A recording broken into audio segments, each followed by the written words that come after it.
Today, we're going to break down a really cool moving average strategy. It's simple, but it has one extra layer that honestly feels like a secret weapon against some of the most common trading traps out there. Let's get right into it. So let me ask you this. Have you ever found a trade that just looks perfect? You know the one. The trend is obvious, the price pulls back to a beautiful level, and every signal is screaming buy. And then, just moments after you get in, it completely tanks and hits your stop loss. It's got to be one of the most frustrating things in trading. But what if I told you there's a pretty clear reason why that happens, and an even simpler way to help you avoid it? All right, first things first, let's get our charts set up. The beauty of this whole approach is its simplicity. You really don't need a screen that's cluttered with a dozen different indicators. We just need two tools for this whole thing, the 14 EMA and the 50 EMA. You can think of the 14 EMA as our short-term momentum guide. It reacts really fast to what the price is doing right now. The 50 EMA, on the other hand, is our guide for the bigger picture, the overall trend. And when you put them together, they tell a really compelling story. Now, the basic rule here is super straightforward. When the fast 14 EMA is cruising above the slow 50 EMA, the market has a bullish bias. That means we're in an uptrend, and we should only be looking for chances to buy. And of course, the opposite is true. When that 14 dips below the 50, the bias is bearish. Now we're in a downtrend, and our entire focus should shift to finding sell opportunities. Simple as that. So now that we know how to find our trend, let's talk about where it all goes wrong for so many people.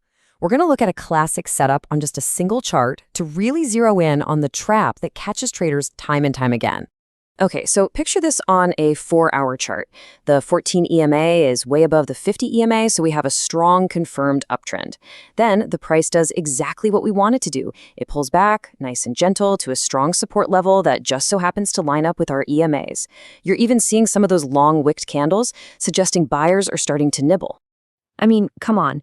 Everything on this chart is absolutely textbook. All the rules are met. This has to be the perfect spot to jump in and buy, right? It feels like a sure thing. But not so fast. And this is the trap. You see, a pullback, even inside a strong uptrend, is still technically a mini downtrend on a smaller scale. It's making lower highs and lower lows. So just jumping in because price touched a line on your chart, well, that's just a guess. You're hoping the pullback is over, but you have zero real confirmation that the downward push has actually run out of steam. That little bounce could just be a blip before it dives much, much lower.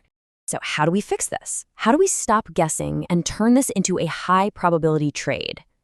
The answer, the real key, is adding a second, lower time frame to our analysis. I love this analogy because it makes so much sense. Think of your higher time frame, like that 4-hour chart, as the general. The general sees the whole battlefield, the big picture, and decides the overall strategy. Our mission is to advance. But a good general doesn't just charge in blindly, right? Nope. He sends in the scout first, and that's our lower time frame, maybe a 30-minute chart. The scout is on the ground, checking the immediate area and confirming if it's actually safe to move forward right now.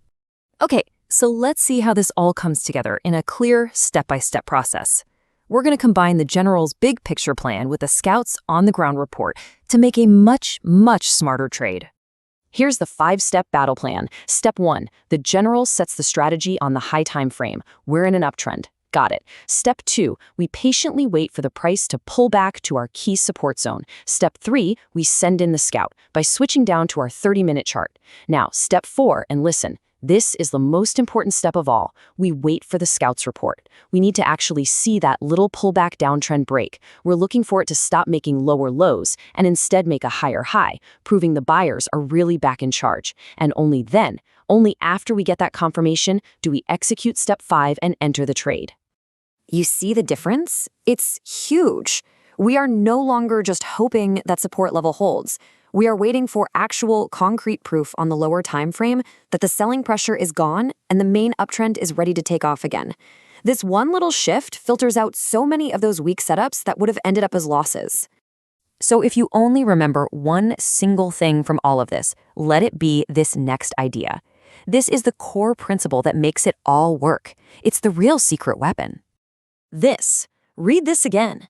Just because price has a little bounce off of a level does not mean it has reversed. A reaction is just that, a momentary reaction. It could be anything. A reversal is a confirmed change in market structure. We need to wait for the reversal, not just jump on the initial reaction. And look, at the end of the day, the EMAs are just tools. The real edge, the actual secret weapon here, is the logic behind it. It's about understanding that the market is telling a story, but it's telling different parts of that story on different timeframes. A really high-quality trade only happens when the big picture story from the general lines up perfectly with the immediate on-the-ground report from the scout. What's cool is that this way of thinking, this multi-timeframe confirmation, you can apply it to pretty much any strategy you use. It forces you to stop and question your assumptions and to demand real proof before you risk your money. So the question I want to leave you with is this: what other common trading rules or patterns out there might be worth looking at through this deeper, multi-layered lens?